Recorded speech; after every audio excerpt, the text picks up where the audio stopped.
নমস্কার বন্ধুরা, welcome to এসটিউনিক sports. বন্ধুরা, এই ভিডিওতে আমরা কথা বলবো ইস্ট বেঙ্গলের আইএসএল অভিযানের দ্বিতীয় ম্যাচ ইস্ট বেঙ্গল মুখোমুখি হবে কেরালা ব্লাস্টার্সের সঙ্গে। তো সেই ম্যাচ কোথায় রয়েছে, কখন রয়েছে, সেই নিয়ে আলোচনা করব। দুই দলের শক্তি ও দুর্বলতা কি রয়েছে সেই নিয়ে কথা বলবো। দুই দলের প্লেইং 11 এই ম্যাচের জন্য কি হতে চলেছে এবং পরিকল্পনা অনুযায়ী এই ম্যাচে জেতার সম্ভাবনা কাদের কতটা রয়েছে, সমস্ত কিছু নিয়েই আমরা কথা বলবো এই ভিডিওতে। তাই ভিডিওটা শুরু থেকে শেষ পর্যন্ত দেখো। আর ভিডিও ভালো লাগলে সকলে একটু লাইক শেয়ার করে দিও। আর যারা চ্যানেলে প্রথমবারের জন্য এসেছো, মনে করে চ্যানেলটাকে সাবস্ক্রাইব করে তার পাশের বেল আইকনটাকে অন করে রেখো, তাহলে তোমাদের প্রিয় দলের খেলার সমস্ত আপডেট তোমরা এখানে পেয়ে যাবে। তো চলো আর দেরি না করে ভিডিও শুরু করা যাক। তো প্রথমেই যদি আমরা কথা বলি ইস্ট বেঙ্গল এবং কেরালা, তারা কিন্তু প্রথম ম্যাচেই তারা ধাক্কা খেয়েছে। ইস্ট বেঙ্গল অ্যাওয়ে ম্যাচ খেলেছে, প্রথম ম্যাচে তারা হেরে গেছে। আর কেরালা কিন্তু হোম ম্যাচ খেলেছে, প্রথম ম্যাচেই কিন্তু হেরে গেছে। তো দুটো দলেরই কিন্তু প্রথম ম্যাচটা ভালো যায়নি, আইএসএল এর শুরুটা কিন্তু ভালো হয়নি। কিন্তু দ্বিতীয় ম্যাচে চাইবে দুটো দলই জয়ের রাস্তায় ফিরতে। তো যদি আমরা কেরালা বনাম ইস্ট বেঙ্গলের এই ম্যাচ নিয়ে কথা বলি, তো 22শে সেপ্টেম্বর সন্ধ্যা 7:30 থেকে, অর্থাৎ সামনের রবিবার কিন্তু ইস্ট বেঙ্গল এবং কেরালা মুখোমুখি হতে চলেছে কেরালার ঘরের মাঠে। ইস্ট বেঙ্গলের জন্য দ্বিতীয় ম্যাচটাও অ্যাওয়ে ম্যাচ রয়েছে। তো অ্যাওয়ে ম্যাচে কিন্তু প্রথম ম্যাচটা ইস্ট বেঙ্গল হেরে গেছে, অবশ্যই দ্বিতীয় ম্যাচ থেকে জয় পাওয়ার চেষ্টা করবে। আর কেরালাও কিন্তু ঘরের মাঠে প্রথম জয় পাওয়ার চেষ্টা করবে। তো হাড্ডাহাড্ডি একটা লড়াই কিন্তু হবে, আমরা বুঝতে পারছি। তো ডুরান্ড কাপে কিন্তু কেরালা ভালো পারফরমেন্স করেছে। নোয়া সাদুই তো গোল্ডেন বুটটা জিতেই নিল, কোয়ামে পেবরা সেও কিন্তু একাধিক গোল করেছে এবং ডিফেন্স লাইনও ভালো খেলেছে এবং বেশিরভাগ দিনই তারা কলকাতায় প্র্যাকটিস করে গেছে। তো মোটামুটি তারা কিন্তু বেশ ভালো ছন্দে রয়েছে। অপরদিকে ইস্ট বেঙ্গলের ডুরান্ড অভিযানটা কিন্তু ভালো হয়নি, আইএসএল শুরুটাও ভালো হয়নি, এএফসিটাও ভালো হয়নি। ইস্ট বেঙ্গলকে কিন্তু এবার ছন্দে ফিরতে হবে। টানা কিন্তু 3টে ম্যাচে হারতে হয়েছে ইস্ট বেঙ্গলকে। তো সামনে কিন্তু চ্যালেঞ্জ কঠিন হতে চলেছে। আমরা যদি দুটো দলের হেড টু হেডের রেকর্ড নিয়ে কথা বলি, তো আইএসএল এর ইতিহাসে ইস্ট বেঙ্গল এবং কেরালা ব্লাস্টার্স কিন্তু বেশ কয়েকবার মুখোমুখি হয়েছে। সেখানে কিন্তু রেজাল্টের দিকে তাকালে 8বার মুখোমুখি হয়েছে, কেরালা 3বার জিতেছে, ইস্ট বেঙ্গল কিন্তু 2বার জিতেছে। তো 5বার এখানেই হয়ে গেল, আর 3টে ম্যাচ কিন্তু ড্র হয়েছে। এবং লাস্ট সিজনে তোমাদের মনে থাকবে ইস্ট বেঙ্গল বনাম কেরালা ম্যাচ ঘরের মাঠে ইস্ট বেঙ্গল খেলেছিল, প্রথম ম্যাচে কিন্তু ইস্ট বেঙ্গল হেরেছিল। সেক্ষেত্রে ইস্ট বেঙ্গলকে কিন্তু 2-1 গোলে হারতে হয়, কিন্তু অ্যাওয়ে ম্যাচে কেরালায় গিয়ে কেরালাকে কিন্তু 4-2 ইস্ট বেঙ্গল হারিয়েছিল। তো সেই দিকে কিন্তু ইস্ট বেঙ্গল লাস্ট ইয়ারটা কেরালাতে গিয়ে ভালোই খেলেছিল। তো আশা করা যায় এই ইয়ারও কিন্তু কেরালাতে গিয়ে ইস্ট বেঙ্গল প্রথম আইএসএল এর এবছরের পয়েন্টটা পাবে। আর গত বছরে কেরালা দল থেকে কিন্তু এবারে ইস্ট বেঙ্গল দলে 2জন গুরুত্বপূর্ণ সদস্য রয়েছে। প্রথম হচ্ছে জিকসান সিং, ডিফেন্সিভ মিডফিল্ডার পজিশনে খেলে, এবারে সে ইস্ট বেঙ্গলে যোগদান করেছে। এবং অপরজন প্লেয়ার হচ্ছে ডিমিট্রি ডিয়ামান্টাকোস। তো ডিয়ামান্টাকোস কিন্তু কেরালা দলের হয়ে লাস্ট সিজনে গোল্ডেন বুট জিতেছে। তো সেই ডিয়ামান্টাকোসও কিন্তু এবার ইস্ট বেঙ্গলের জার্সি গায়ে সেই কেরালাতে নামবে। তো দারুণ কিন্তু একটা হাড্ডাহাড্ডি আমরা লড়াই দেখতে পাবো।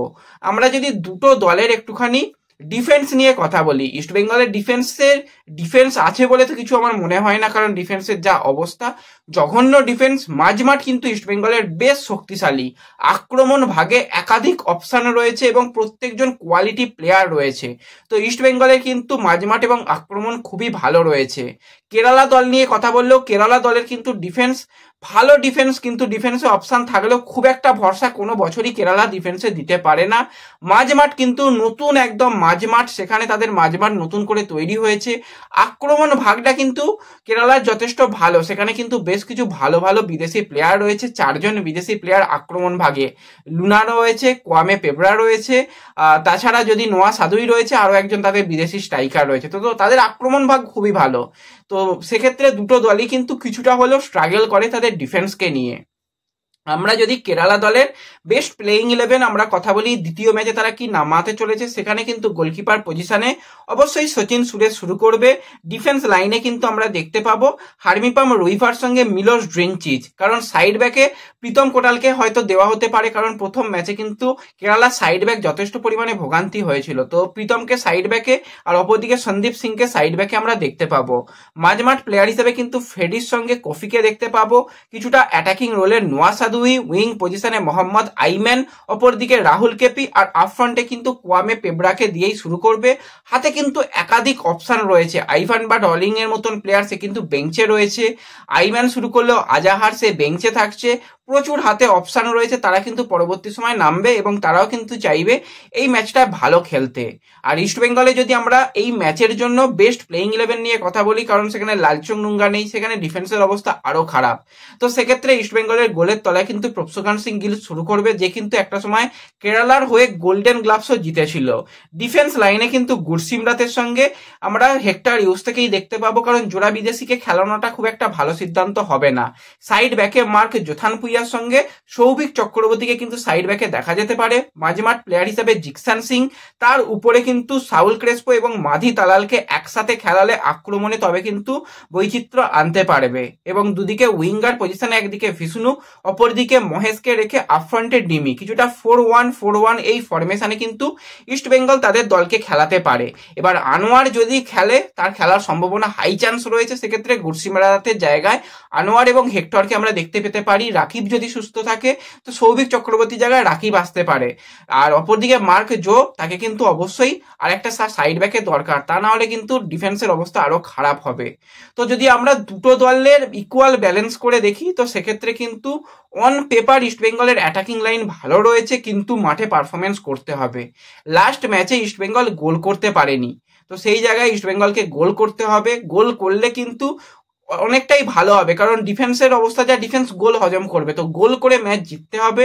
এবং কোচ কার্লেস কোয়াদ্রাতকে কিন্তু এবার সঠিক প্ল্যানিং করতে হবে, কারণ যে প্লেয়ার যেই পজিশনে খেলতে পারে, যেই পজিশনে এতদিন ভালো পারফরমেন্স করেছে, তাকে ঠিক সেই পজিশনেই খেলানো দরকার। প্লেয়ারদের পজিশন চেঞ্জ করে খুব একটা লাভ নেই, তাতে কিন্তু দলের জন্য খারাপ হবে। আর অপরদিকে কেরালা কিন্তু ঘরের মাঠে যেহেতু খেলবে, হোম সাপোর্ট তো একটা আলাদা ভাবেই পাবে, তারা কিন্তু অবশ্যই চাইবে হাই প্রেসিং ফুটবল খেলা, কারণ তাদের দলে লুনার মতন প্লেয়ার রয়েছে, যেও কিন্তু শুরু করতে পারে। এবং লুনাকে যদি মানে কিছুটা নিচে দিকে খেলে যদি নোয়াকে ওপরে খেলানো যায়, তো দুর্দান্ত আক্রমণ ভাগ তাদেরও রয়েছে। তো যথেষ্ট কিন্তু একটা হাড্ডাহাড্ডি আমরা লড়াই দেখতে পাবো। দুটো দলেরই ডিফেন্সের কিছুটা চাপ রয়েছে, কিন্তু হার্মিপাম প্রীতম যদি একসাথে খেলে, তো সেক্ষেত্রে তারা ডিফেন্সকে আরো অনেক বেশি সলিড করে নিতে পারবে। সেক্ষেত্রে কিন্তু অবশ্যই ইস্টবেঙ্গলের জন্য গোল পাওয়াটা চাপ হবে। তো এই ম্যাচটা কিন্তু কোচ কার্লেস কোয়াদ্রাতের জন্য ভাই অ্যাসিড টেস্ট হতে চলেছে। টানা 3টে ম্যাচে হারের পর কিন্তু কোনো কোচই ইস্টবেঙ্গলের হয়ে আর কোচিং করায়নি, আইএসএল এর ইতিহাসে এরকমটাই বলছে। তবুও কিন্তু কোচ কার্লেস কোয়াদ্রাতের উপর এখনো পর্যন্ত ম্যানেজমেন্ট ভরসা করছে, কারণ প্লেয়াররা ফিট নয়, ফিটনেসটা একটা ইস্যু রয়েছে। প্লেয়াররা যদি ফিট হয়ে যায় এবং ঠিকঠাকভাবে যদি তারা খেলতে পারে, তাহলে কিন্তু এই দল যে কোনো দলকে চাপে রাখতে পারবে। তো আশা করা যায় আমরা যে কেরালা ম্যাচ থেকে ইস্টবেঙ্গলের মতন কামব্যাক করবে এবং ম্যাচ জেতার চেষ্টা করবে।